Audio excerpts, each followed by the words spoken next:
If your baby takes a long time to fall asleep, even when they seem tired, even when you've done a routine, it can feel like something isn't working. But in reality, there are only two reasons anyone struggles to fall asleep.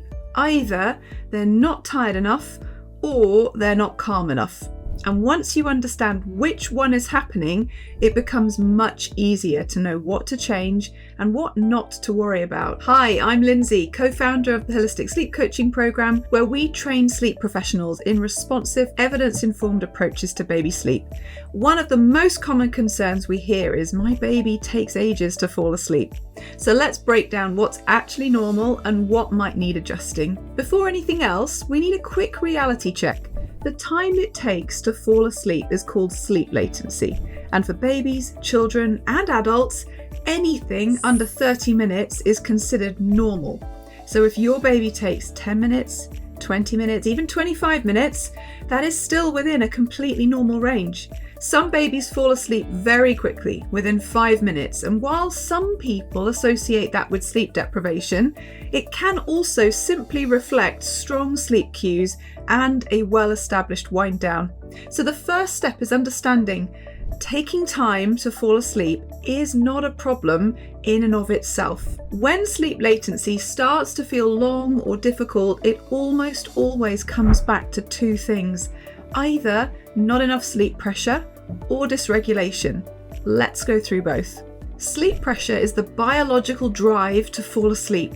It builds the longer we're awake, and it's driven by a chemical called adenosine, which builds up as a byproduct of energy use throughout the day. So the more alert, active, engaged we are, the more adenosine builds up, and the stronger the drive to sleep becomes. If sleep pressure is too low, falling asleep will take longer. This can happen if bedtime is earlier than optimal for your little one, a nap happened too close to bedtime, total sleep during the day is high, or simply because your baby has lower sleep needs than expected. This is where schedules, apps, and social media can be unhelpful. Many are based on higher sleep needs than average, which can lead parents to try putting their baby down before enough sleep pressure has built. And when that happens, sleep takes longer, not because something is wrong, but because the body isn't ready yet. The second reason is dysregulation. What on earth is dysregulation, you might ask? Well, dysregulation simply means your baby is in a state of heightened arousal. That could be excitement, frustration, overwhelm, discomfort, or just processing a busy day of learning and stimulation. It does not mean anything extreme or clinical per se. It just means the body isn't yet calm enough for sleep, because sleep requires a relatively settled, safe, calm state, and babies don't always get there instantly. When a baby is dysregulated at sleep time, you might see fussing or crying, restlessness, arching, difficulty settling even when held. This isn't a sign they're doing something wrong, it's communication. They're showing you they're not yet in a calm enough state to fall asleep. If you want even more help understanding sleep, by the way, there's a free guide below that walks you through all of this step by step. Now, not all babies experience dysregulation and sensitivity in the same way. Some babies fall asleep easily in most situations, others are more sensitive by temperament. These babies may take longer to settle, need more support, react more strongly to changes, or find transitions harder. This is something we see very often, and it's not something parents are causing.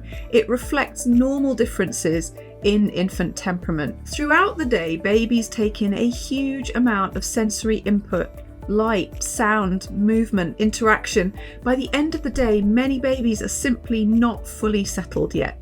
So when bedtime arrives, it's not always an immediate shift into sleep. Some babies need time to unwind, some need more connection, some need help calming their bodies, and that can extend how long sleep onset takes. You may have heard the advice to put your baby down drowsy but awake.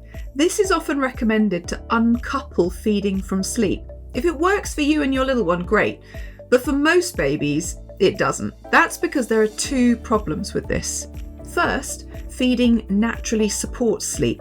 After feeding, the body produces a postprandial response which actually promotes sleepiness at a chemical level. So feeding to sleep is not a problem, it's a biological process. Second, babies are designed to signal when they feel unsafe.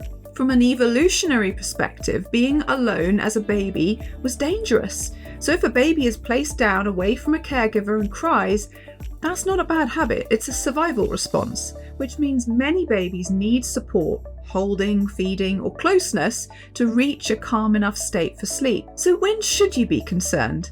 Sleep onset becomes something to look at more closely when it regularly takes longer than 30 minutes, it feels like a struggle most of the time, or it's distressing for both baby and parent.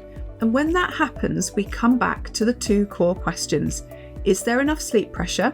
And is the baby calm enough to fall asleep? If sleep pressure is low, we adjust timing. If dysregulation is high, we focus on calming and connection. Sometimes it's one, sometimes it's both, but these two levers explain most sleep onset struggles.